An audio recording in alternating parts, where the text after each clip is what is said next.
Hi guys, it's Becky. Welcome back to my channel. If this is your first time here, welcome. If you're returning, welcome back. So we're finishing up the steps on Dave Ramsey Total Money Makeover. As you know, there were 7 steps on getting out of debt. Actually 7 steps on financial freedom. So we've already talked about making the budget. That was on budget 101. And we've explained steps 1 and 2, having your 1,000 emergency fund and getting out of debt. We used a fake family. I have their stuff right up here, and I'll zoom in onto this in just a second. And so now we are going to discuss step number 3, which is setting up your emergency fund. And then we're going to discuss the other steps, which were paying off your house early, saving for college, and building wealth and building wealth to give to charities. Sorry about that. And then I skipped over step number 4, which was putting 15% into investments and retirement and stuff like that. So let me just zoom in on here. This is the fake family that we're using. And let me just explain if you haven't seen those other videos yet, okay? So I'm coming over here. All right, guys. Well, I hope you can see that right there. Okay. So remember, the fake family had $2,500 every 2 weeks. One person was making $1,000, one person making $1,500. So every 2 weeks they got paid $2,500 combined. Their rent was $1,000, so they were taking out $500 every 2 weeks. Food was $100 a week, so $200 coming out every 2 weeks.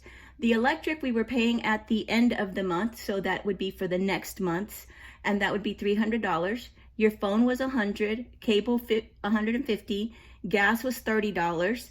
Your car payment was $300 and $400 for 2 different vehicles. Your insurance was $200. Your gas for these vehicles was $60 every 2 weeks. Your clothes fund was $50. Entertainment $100. Personal spending was $100 every 2 weeks. I'm sorry, you guys can't quite see that, can you? Hope that doesn't make y'all dizzy. Credit card was $120. Credit card 2 was $100. And your JCPenney was $50, which left over $540 the first 2 weeks, and $840 the second 2 weeks of the month, which gave you a total left over of $1,380. Okay. All right. So going back to this family. Okay.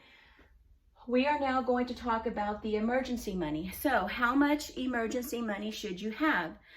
You can have anywhere from 3 to 6 months. You can have more if you want, but that is a basic, if something were to happen, you were to lose your job, that gives you 6 months to find another job, okay, if you go with that higher amount. If your jobs are pretty stable, then you might want to go for, a lower amount. Let's just say that you are a nurse, which I am, or an accountant or something like that, then those jobs might be a little bit more stable, so you could probably get away with going with 3 months. But we're going to say for 6 months on this one, okay? So we've already paid off the car payment, so that was $300 and $400, like I said. We've paid off the credit cards 1 and 2, and we paid off JCPenney. So let's just see, how much money do we have left over that are strictly essential, okay? Essential stuff that we have to take care of. So we have the rent, which was $1,000. We have the food, which is now $400 a month. Remember, $100 every week. We have the electric, which was $300. The phone was $100. Cable was $150. Gas was $30. Your insurance for the car, you still got to pay the insurance, $200. Gas was $120 a month. Your clothes was $50. Entertainment $100. Personal spending $200 a month. All right. So these are all of your expenses. So let's just add that up and see what we come out with. Okay. So we have 1,000 plus the 400 plus the 300, 150. I skipped over the 100, okay. And then we have $30, 200, 120, 50, 100, and 200. So that comes out to $2,650 a month, okay. Then like I said, we're going to go with the 6 months emergency fund. So we're now going to take that 2,650 times 6 months equals 15,900. You know what? I think I may have done something wrong here. Let me redo this. 1,000 plus 400. Okay, 550 plus 230 plus 170 plus 300. Oh, 15,900. All right, well, if y'all have a calculator, you can check my math, okay? But I came out with $15,900, okay? So, how long is it going to take you to do that 15,000? That seems like a lot of money, doesn't it? But take into account, we have this extra money here. We're no longer doing the car payments. We're no longer doing the credit card. So, how much is that? The car payment was, one car payment was $300. One was $400. One credit card was $120. The other one was $100. JCPenney was $50. And then the money that was left over, which was, okay, plus the $1,380. Okay, so let's just add all that up. So we have $700 in car payments, plus $120 one credit card, plus $100 the second credit card, and $50. So that comes out to $970. We're going to add that to the leftover $1,380. So we now have $2,350 a month going towards this. That's surplus money going towards this emergency fund. So we have $15,900. We're going to divide that by 2,350. That gives us, it's going to take us roughly about 7 months, okay? Yeah, because in 7 months, that comes out to 16,450. So more like 6.5 months, okay? So 6.5 months to come up with your emergency money. That's really not bad, okay? In 6 months, you're going to have $15,000.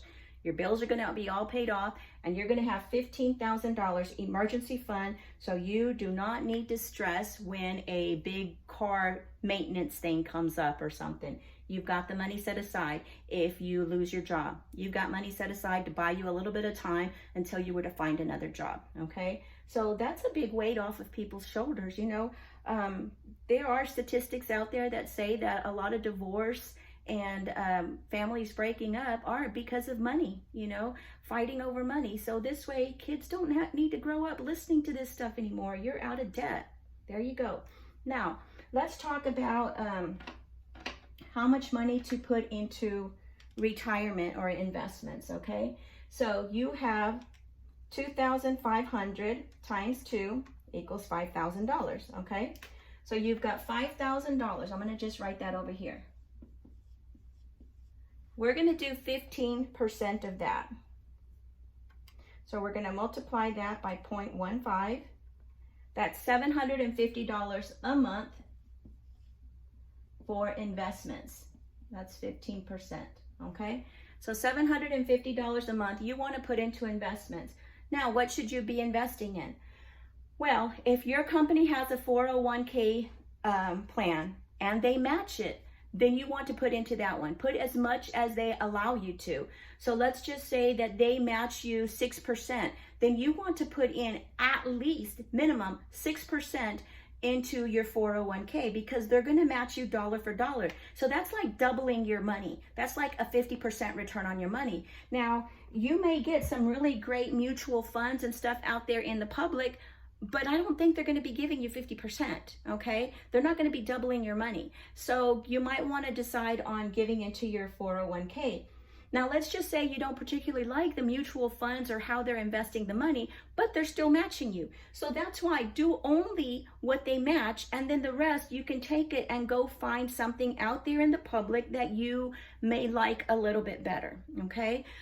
Personally, I put 10% into my 401k, and then I have money in a Fidelity Roth IRA account. And so I put money into that as well. And that's just what I choose to do. Now, the 401k at my hospital, it does pretty well. Actually, that money is doing pretty well. So I could put more into it, but right now, until we pay off our mortgage, I'm going to keep it as it is. And then later, I am going to start investing a little bit more into that one and just keep the Roth the way it is. I mean, because you're only allowed to put so much money into it at whatever age you are. So I hope that this helps to explain a little bit more as to, you know, the next few steps.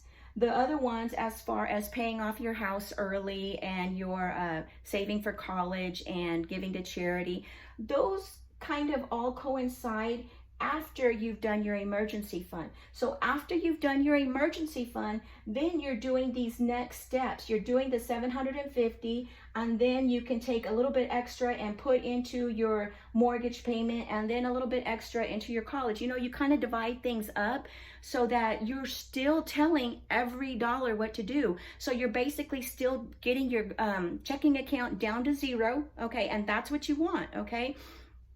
You don't want money sitting in the bank doing nothing. It needs to have a job. Your dollar needs to have a job, okay? You're out there working for this dollar now has to work for you. So you're either putting it in investments, you're putting it into your kids' college education, you're putting it into paying off your mortgage early, or maybe you're saving for a down payment for a mortgage, or saving to get another vehicle because your clunker vehicle is going to be breaking down soon or something. You know, these are all different funds that you put your money into, and you're now working on those steps. You're working them at the same time, okay? So steps 1 through 4 you did until you got to that point, and then step 5, 6, and 7 you do all at the same time, okay? So I hope that answers your questions.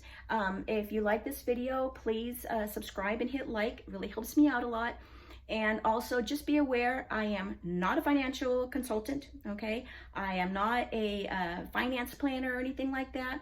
I'm just a nurse who was in serious debt and was able to get out of debt following this plan.